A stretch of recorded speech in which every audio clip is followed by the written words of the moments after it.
Who should pay for a Parent Plus loan? With the high cost of education, this is a discussion that's coming up more and more as parents are basically forced to turn to Parent Plus loans in some situations so that they can pay for their kids' college. And Parent Plus loans are no joke. They're one of the most difficult student loans to get forgiveness on, and it is possible. So let's talk in this video about the pros and cons of Parent Plus, how to have a discussion about whether or not the kid or the parent should pay, and what to do if the kid or parent doesn't want to pay, and we'll talk about some alternatives to Parent Plus loans as well. So first, what's a Parent Plus loan? What is it? It's a type of student loan, a federal student loan. It's a direct loan that you can turn to finance the cost of your child's education for undergraduate. It's not eligible for graduate school. Graduate school students can take out the debt directly in an unlimited sum.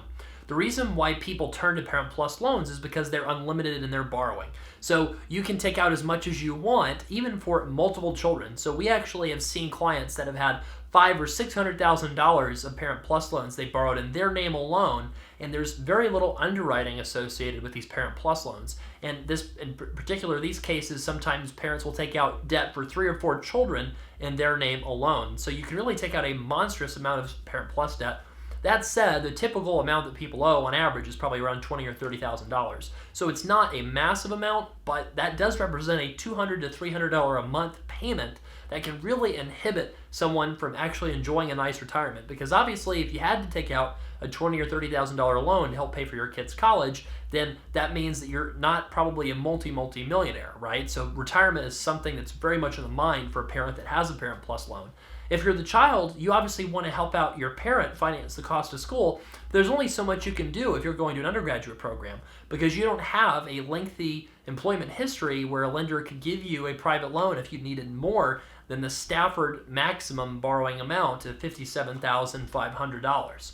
That's where we see people turn to Parent Plus loans most commonly, is basically because their school attendance, cost of attendance, is more than the Stafford loan program will issue in the name of the child. So for a Parent Plus loan, if you have this extra amount that you need to borrow, you cannot get it as an individual necessarily unless you maybe involve your parents with the federal system, at least once you've met that maximum for Stafford loans. So say a parent decided to take out a Parent Plus loan. So what would be the con of a Parent Plus loan? I've said the pros is essentially you can get it pretty easily. There's unlimited borrowing. A parent can take it out for a child's education. What are the cons? Well, the cons are that Parent Plus loans carry with them very high origination fees, 4.25% on average. That's a really large upfront, basically commission you're paying the federal system for taking up the debt in the first place. On top of that, Parent Plus loans have a very high interest rate. Basically, they take about 4.6% above whatever the government's borrowing at, and they set that rate once a year. So oftentimes, Parent Plus interest rates vary between 6 and 8%, and that's a really expensive kind of debt. If you think about mortgages being at 3% in some cases, historically, that's a very high interest rate. Why is it so high? Well, it's because these loans are unsecured loans, and when you buy a house, you have the mortgage, but you have a house with that mortgage that the bank can take away from you if you don't actually pay them back. Now, Parent Plus loans, another con is that the government can actually garnish your Social Security if you don't end up paying it back or pay the minimum amount that you have to pay. So it is a really serious kind of debt that you want to weigh the pros and cons for. So now that we talked about the pros and cons of Parent Plus debt, let's talk about having discussions with your kids or with your parents, depending on which perspective you're coming from, about who should pay and why and when.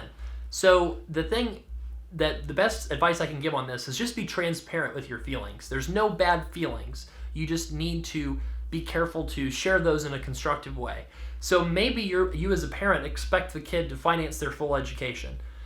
As a parent, you might need to know that could limit your kids' options and opportunities, right? Because if you can only borrow up to the maximum for Stafford loans, which is about $57,500, that person might then have to go to a community college and then have to go to a state school, which is totally fine, but that just needs to be a transparent conversation, right?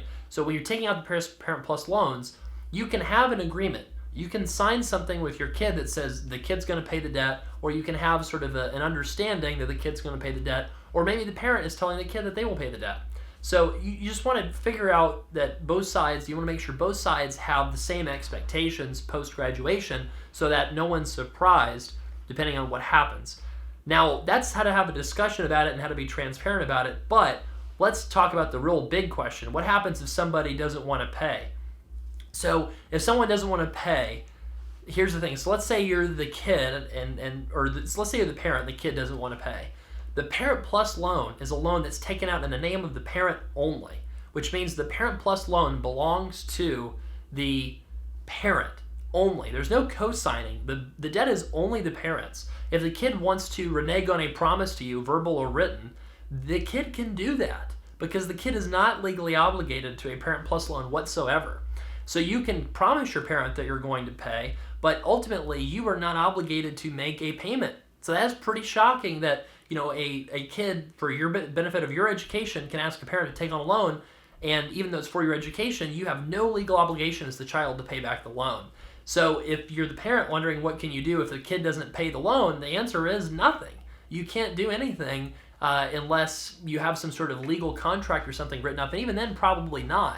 So what about the parent? What if you're the kid and the parent was going to pay, and then suddenly mom or dad loses her job, his or her job, and they can't afford to make the payment?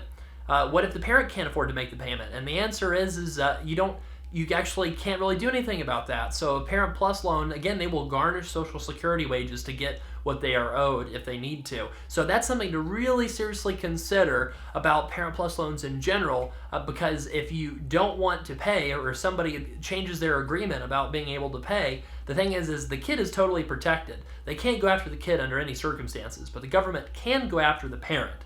So given that there's so many pros and cons and really interesting kind of cases as to who would want to take out a Parent Plus loan or who wouldn't, what are some alternatives to Parent Plus loans? Well, you could take out a private student loan. Now, I probably would recommend a Parent Plus loan over a private student loan, mainly because the Parent Plus loan does have options for student loan forgiveness. You can do things like the double debt loophole with Parent Plus loans, or the double consolidation loophole in particular. Double consolidation loophole is when you basically consolidate these loans into two separate consolidations and then consolidate again to another consolidation, and that gets you access to better income-driven repayment programs than what Parent Plus loans usually qualify for, such as income contingent repayment.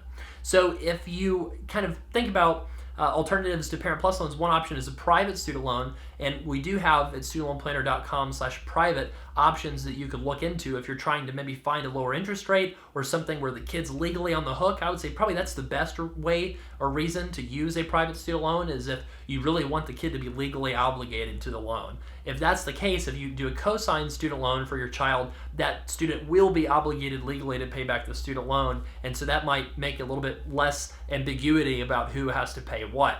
Now, the other alternative to a Parent Plus loan is really for after you've already taken it out. It's called refinancing the debt. So you might say that 6 to 8% is too much, and I would agree with you. You could refinance that in today's interest rate environment to something maybe between a 3 and 5% interest rate at studentloanplanner.com/refi. We'll list these in the description below, and that's a great alternative to Parent Plus loans, is just to get into a lower cost private loan to pay them back faster. People who have a very high debt-to-income ratio, of course, should consider student loan forgiveness options, including public service loan forgiveness, although we generally see people pursuing forgiveness with Parent Plus loans that are interested in doing a 25-year type of forgiveness instead. So what do we have next for you? Check out the 4 best ways to pay back Parent Plus loans in our next video.